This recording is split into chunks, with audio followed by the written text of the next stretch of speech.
We recently went to another trip to Japan and got a bunch of stuff. I want to do a quick unboxing to share with you guys, and I'm really excited because I haven't seen some of the stuff myself, and I really want to find out what's in those blind boxes. So let's get started. First of all, let's start with the art supply category.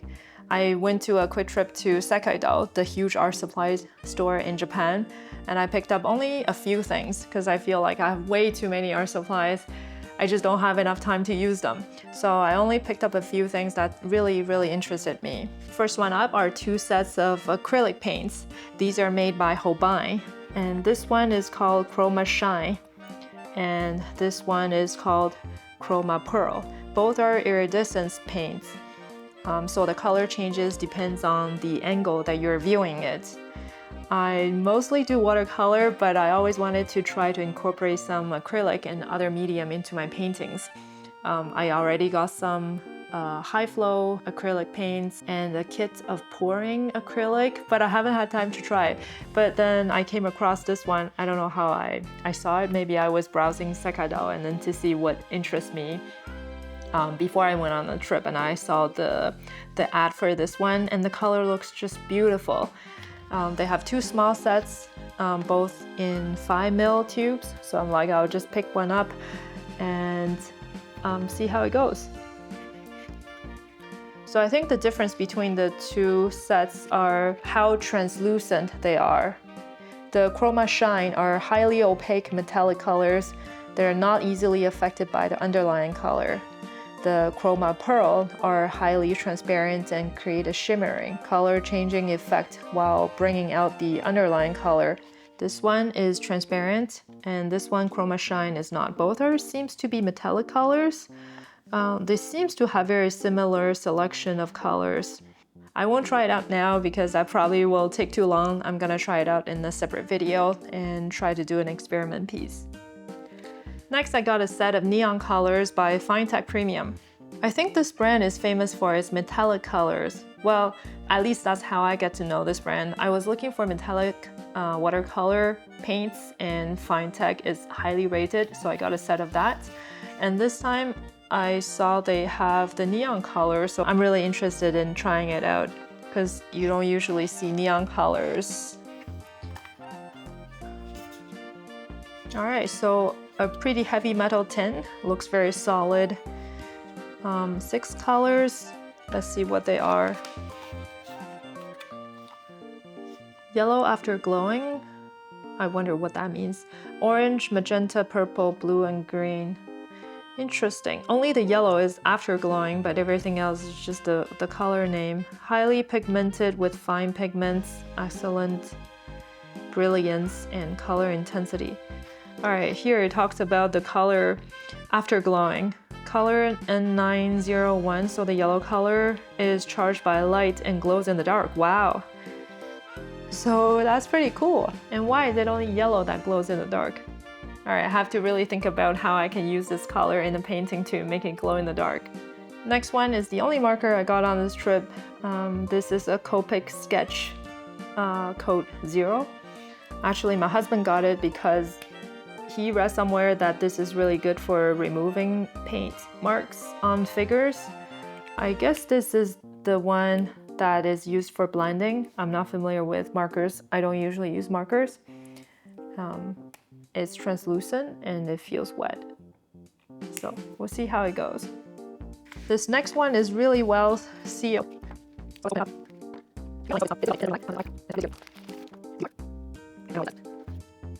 So this is a book weight in a very interesting shape.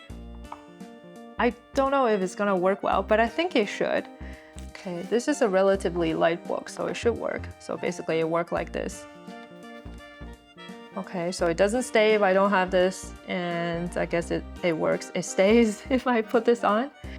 It's made with brass, and I think it's gonna age and have some patina once I keep using it. This brand is, actually I don't know what brand this is.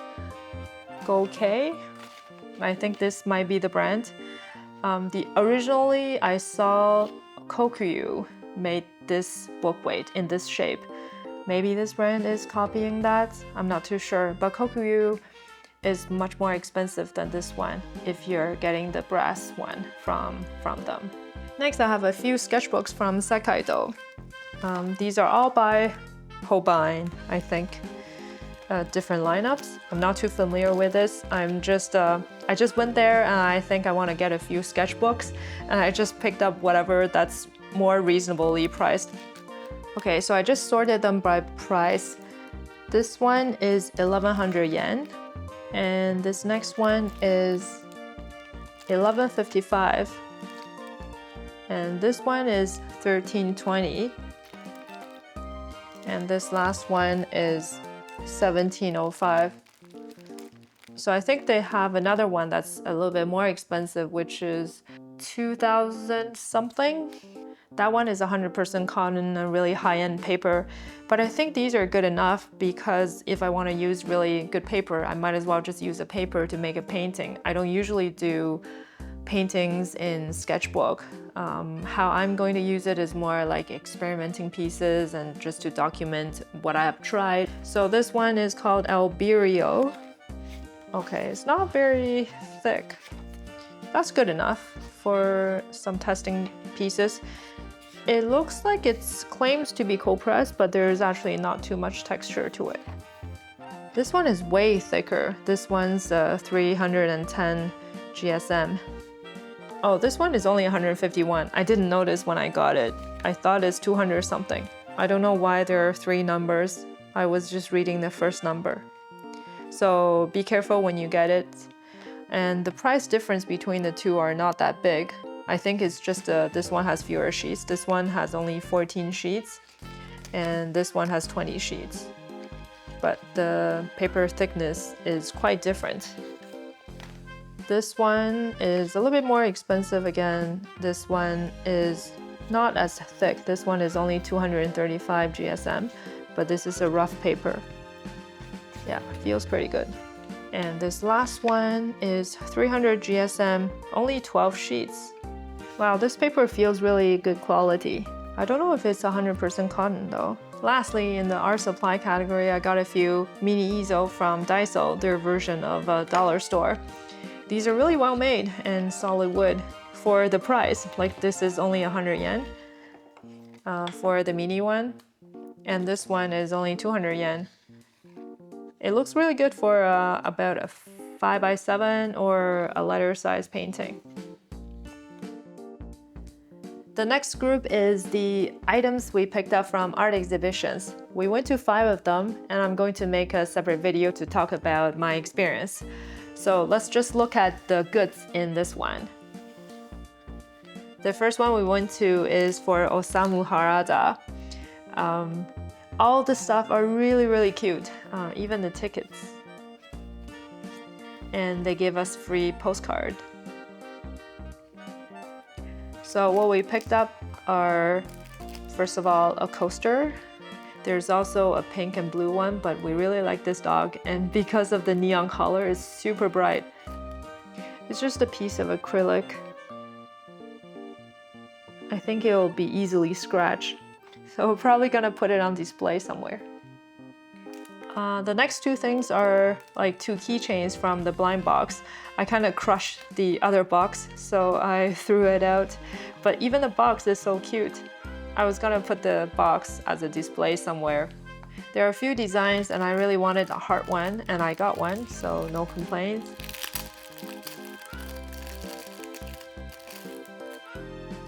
It's just an acrylic keychain with a gold chain.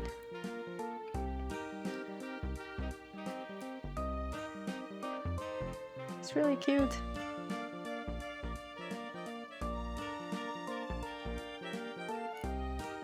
And lastly, I picked up a book from the exhibition.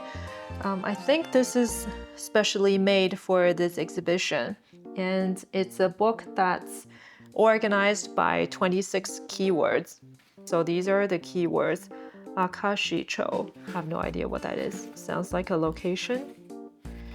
And boy meets girl, cover, debut, egg, fan. So let's give it a flip through. This is such an interesting book to flip through. There's so much content and ideas in here. And there's more pictures than words, but I think I need to translate some of the Japanese to see what it's talking about. Yeah.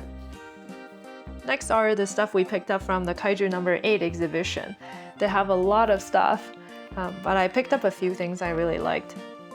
This is the ID card of Kafka, so it's a gift when you purchase the ticket. I already opened it. On the back is the illustration of all the characters, and on the front, I guess this is his ID card. I don't remember if this is really how the ID card looked like in the anime.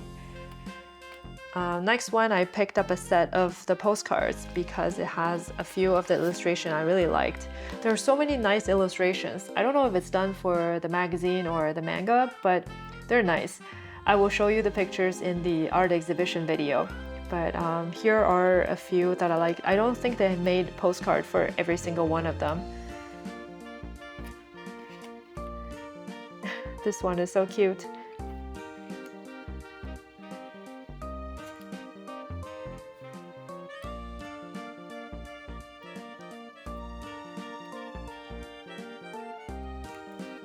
I don't usually get playing cards, but this set of playing cards had so much design into it.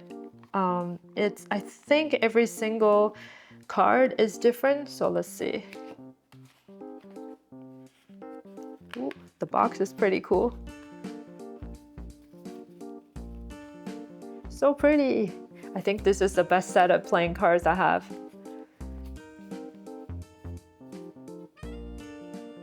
So yeah, each card has a different design. So many designs. This card is so worth it. And lastly, I got the book specially made for the exhibition. It's called Kaiju No. 8 Special Exhibition Behind the Scene. It seems to have most of the contents in the exhibition, if not everything. Lots of the behind the scene information, like how the statue in the exhibition was made, and a lot of collection of the manga panels.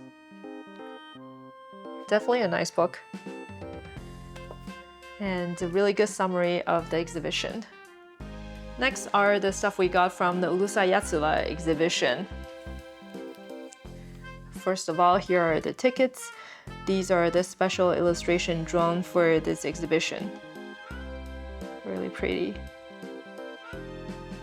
And I don't remember what this is. I haven't opened them yet, so let's open them together.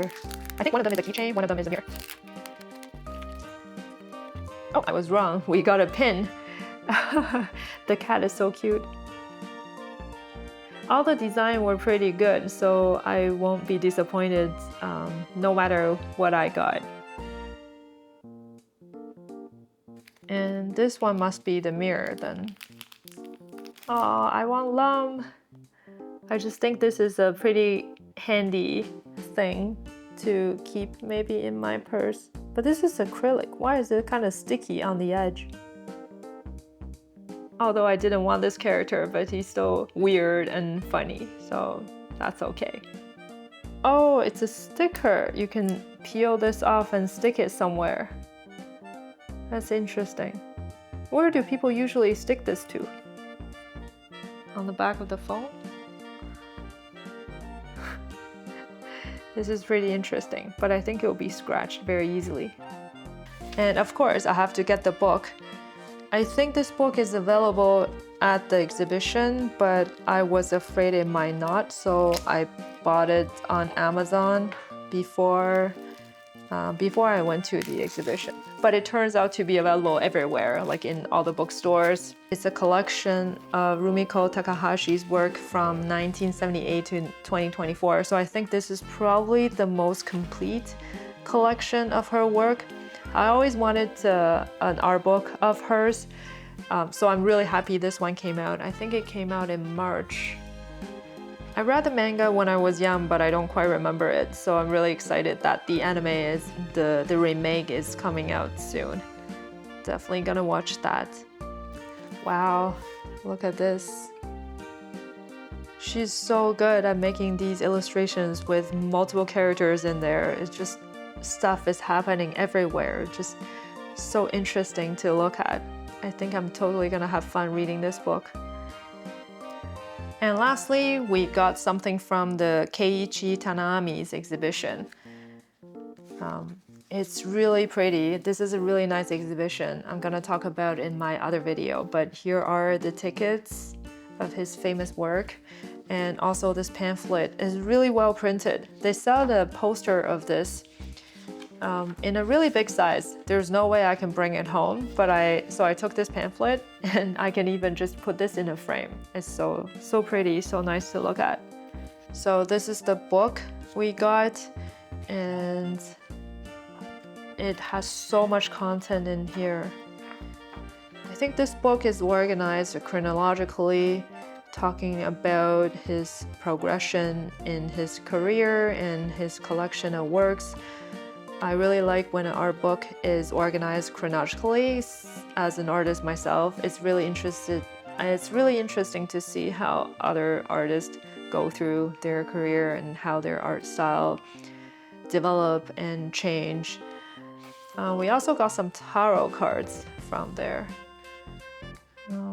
Apparently, I guess he designed these tarot cards.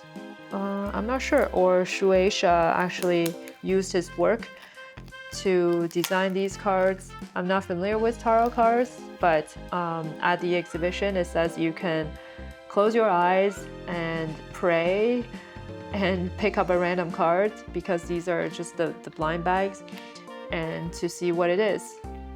The card is really pretty, and it changes as the picture changes as you move it around. And this is the other one.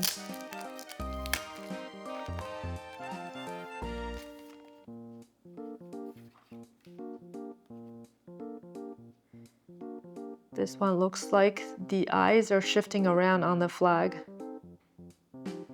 Well, that's it for the art stuff, but I've still got a whole lot of stuff to open, so stay tuned for the next unboxing video.